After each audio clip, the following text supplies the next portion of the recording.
Salut les otaques, c'est Notchan. Alors je suis scandalisé. Je viens de checker le Larousse Online et figurez-vous que la définition du manga est, je cite, mot japonais signifiant littéralement dessin dérisoire. Alors passons rapidement sous cette approximation qui a la vie dure, car le manga a plutôt le sens de léger et comique avec une notion d'un joyeux désordre, mais bon, soit. Le pire, c'est la définition qui suit. Je cite à nouveau. Bande dessinée japonaise, dessin animé tiré de la bande dessinée. Alors là, si même le Larousse s'y met, comment je vais faire moi pour expliquer aux noobs qu'un manga c'est une BD et non pas un dessin animé? C'est exactement comme ma grand-mère qui disait en m'emmenant au cinéma voir Bisbee. Alors ça t'a plu Notchan cette belle bande dessinée? Mais non grand-mère, c'est un dessin animé! Déjà à 10 ans ça m'énervait les amalgames. Ah hein? Comment? Citez deux autres marques? Petit Robert et Ah merde, ça existe une troisième marque de Dico? Parce que là je suis bien feinté là.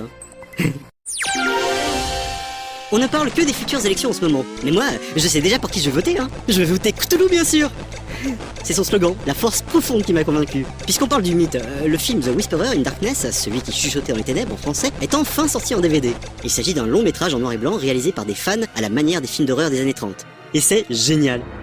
Ou dément pour rester dans la thématique Lovecraftienne. D'ailleurs, ces gars, qui se font appeler HP Lovecraft Historical Society, avaient déjà réalisé une formidable adaptation de l'appel de Cthulhu en film muet. À ne pas manquer, d'autant que leur DVD inclut des sous-titres dans plein de langues dont français. Je ne suis pas fan de billard à la base, mais celui-là j'aimerais bien essayer pour voir. Il s'agit d'un billard gyroscopique très pratique pour jouer en pleine mer sur les paquebots grand luxe. Et ça marche super bien, hein. La table reste parfaitement horizontale, quoi qu'il arrive. Je voudrais la même technologie pour mon bento que je pose sur mes genoux quand je regarde mes lives. Dans le genre crossover de l'impossible, les deux plus grandes séries de science-fiction de tous les temps, n'ayons pas peur des mots, seront bientôt réunies le temps d'un comics. Et oui, Star Trek versus Doctor Who. En l'occurrence, l'équipage du capitaine Jean-Luc Picard rencontrera le 11e Docteur et ils devront faire face à l'alliance des Cybermen et des Borg. Il est déjà arrivé que Star Trek fasse des clins d'œil à Doctor Who et vice versa, mais c'est la première fois que les deux univers se rencontreront de manière officielle. Moi j'ai trop hâte. Karaat est un collectif israélien réalisant des vidéos humoristiques, un peu comme Mega64 aux États-Unis ou Une case en moins chez nous. Une de leurs vidéos confronte le prince de Perse au monde réel. Et oui, pas facile d'être un héros à notre époque.